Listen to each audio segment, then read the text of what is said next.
All right, and welcome back. So, been a little bit since my last episode. Excited to have welcomed a new son into the world, which has been taking up a lot of my time and actually has a lot to do with the theme of today's episode, which is 3 things that are stealing your energy as a man. The first one I want to dive into is pretty foundational, and it might sound easy, but it's one a lot of us men really struggle with. And quite simply, it's not nourishing our bodies. So this just means getting enough sleep, eating good food, working out, and in particular, taking time to rest and recharge.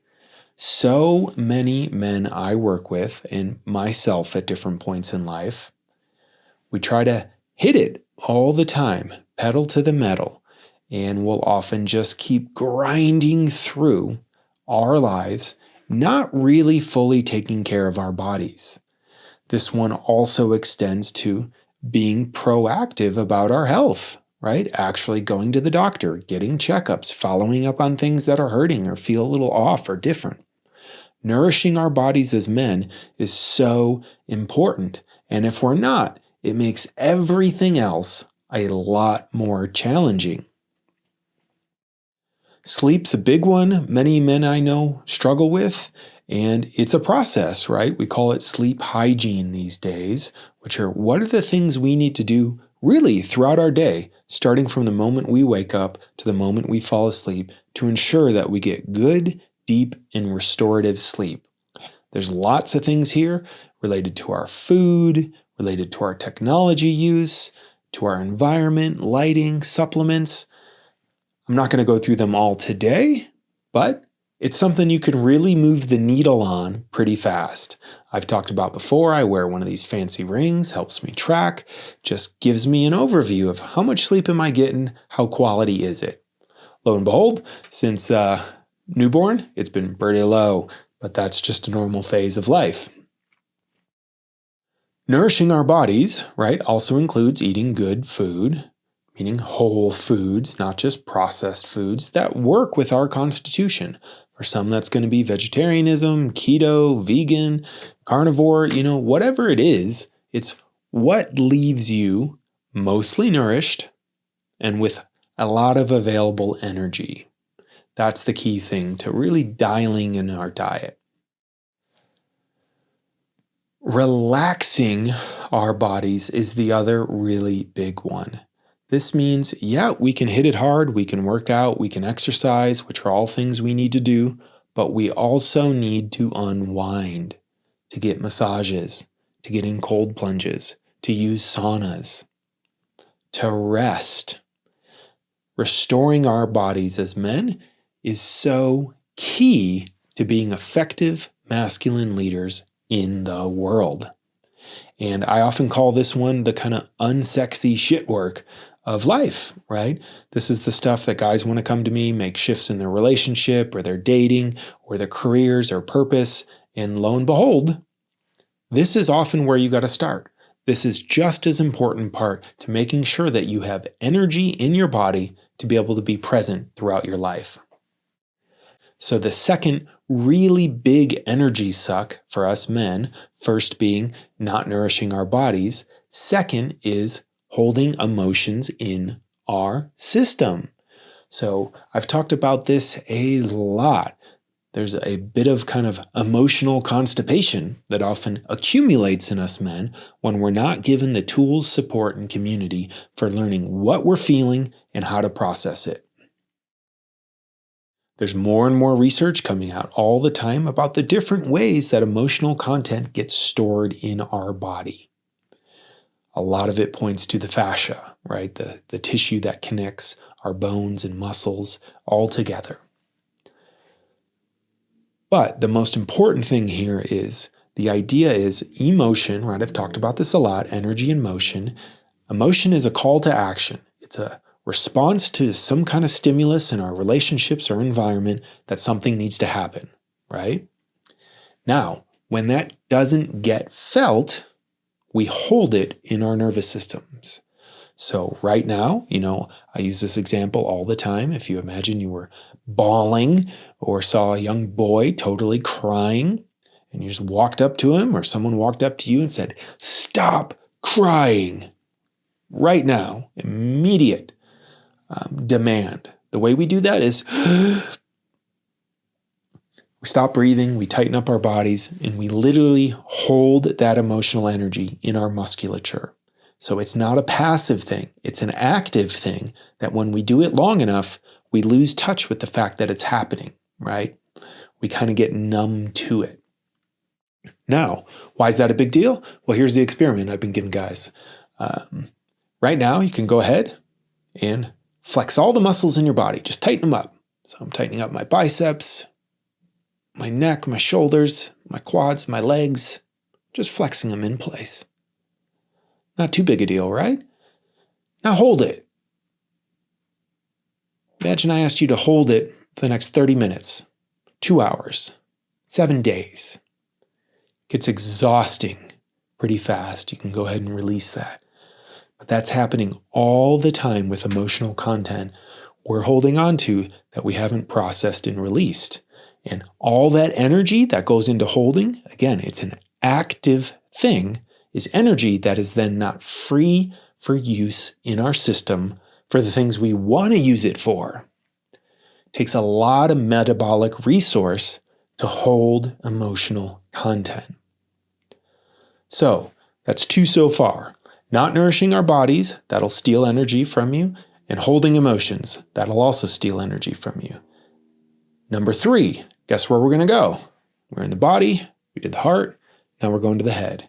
And this is rumination. So rumination is just the process of mentally looping thoughts over and over in our head again, right? It's the hamster wheel of thinking. And right there in that image, you can see, right? A lot of energy is being used, but we're not actually moving anywhere. There's no progress. We're just running in place. And our brains are incredibly metabolically resource heavy, right? We have huge brains compared to all other animals on the planet, and they use a lot of our calories to process. So if we're stuck up in our heads, we're actually spending a lot of time in the most, so to speak, expensive part of our nervous system calorically. It takes a lot of energy to be up in our brains. And that energy, again, is not then freely available to the rest of our system to move forward in life. And I often talk about how rumination up here is actually deeply related to what's going on down in our heart and what's going on in our body. So I like to use this analogy of the old pinball machine, right? So you imagine you're at a bar playing pinball, got the little ball at the bottom, you pull the thing, it shoots way up to the top, and then the whole point of the game is to keep jamming the paddles to keep the ball up there and not falling through the hole. So rumination, thought, is a way to keep things up here. It keeps our attention up here. Because what happens when we stop thinking or ruminating often is we start to fall down. We fall down into our hearts and feeling, and we fall down into our bodies. Now, why would we want to keep ruminating up here? If it's so intense and uses so much energy and is often actually quite painful for a lot of men because our attention is not free. We're stuck looping on something. Well, as long as we're up here, we're not having to feel what's here and here. And when we drop out of our heads, often we have to feel emotionally what's happening for us. And we have to feel what the actual sensations in our body are, which might be burnout, fatigue, pain, soreness, you name it. Us men will eject from that by going up here into our heads and ruminating. And that rumination takes a profound amount of energy. And when you couple that with your ruminating up here, you're holding emotion in your heart, in your emotional body, and your physical body is in tension, in stress because it's undernourished, that's taken up pretty much all of your life force as a man. And lo and behold, what happens when men get older? We feel tired and burdened all the time.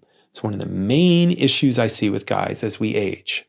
We hit our mid-30s and 40s and beyond, and energy management becomes a huge part of our lives. There's so much we want to do, but we don't have the energy to do it. Or we feel totally overwhelmed by our task lists, our families, whatever that might be. These three things that are sucking your energy, they're preventing you from fully being in your life and actively engaging in the ways you want.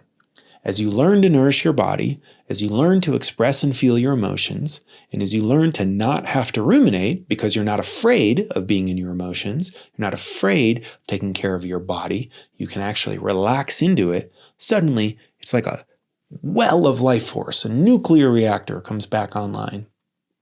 And as I often say, life doesn't get easier, but it gets way better because suddenly we have more energy to meet the stresses of life.